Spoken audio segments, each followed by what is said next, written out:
আমরা এখন মধ্যযুগে নাই, আমরা আধুনিক যুগে। আইন সংস্কারটা একটা চলমান প্রক্রিয়া। সমাজের চাহিদা অনুসারে, সময়ের চাহিদা অনুসারে সকল আইনকে আপ টু ডেট করতে হয় এবং যুগোপযোগী করতে হয়, সেগুলো চলমান প্রক্রিয়া, সেগুলো তো আছেই। বিভিন্ন আইনে অবশ্যই আমাদের কিছু কিছু সংশোধন আনতে হবে, সেটা আমরা দেখব।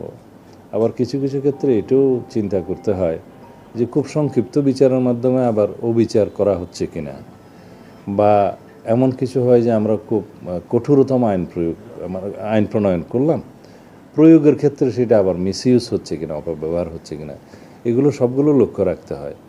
এখন কোনো ঘটনা ঘটলো, সেই জন্য একটা চটজলদি করে আইন প্রণয়ন করে ফেলা এবং কোনো আদালত সৃষ্টি করে ফেলা, এগুলো ইমোশনালি করা যায় না। এটা বৃহত্তর ক্যানভাসে দেখতে হয়। যেমন মাগুরাতে না কোথায় একটা ঘটনা সংঘটিত হয়েছিল বিগত ইন্টারিম গভর্নমেন্টের সময়, এটা নিয়ে তুলপাড় হলো।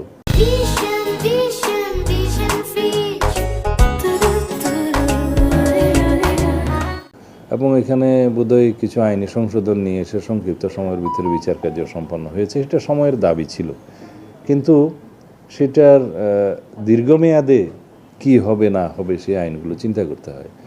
শিশু ধর্ষণের ক্ষেত্রে আদালত প্রতিষ্ঠা করা হলো, একটা ট্রাইব্যুনালের করা হলো। দেখা গেলো সেই একই এখতিয়ার নারী ও শিশু আদালতে দেওয়ার মতো বিধান করা যায়, আদালতের সংখ্যা বৃদ্ধি না করেও। কারণ এখানে রেভিনিউ এক্সপেন্ডিচারের বিষয় আছে, আদালত সেট আপের করার বিষয় আছে, জনবলের বিষয় আছে।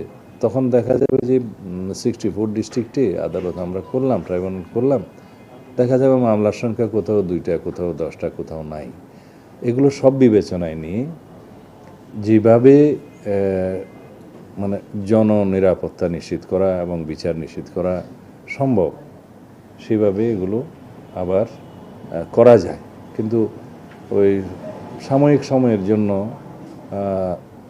জনগণের যে ক্ষোভ, সেটাকে মেটানোর জন্য যদি আমরা সব বিষয়ে দ্রুততম আইন প্রণয়ন করি বা আদালত সৃষ্টি করি, সেই বিষয়টা আমার মনে হয় সকল ক্ষেত্রে সঠিক নয়।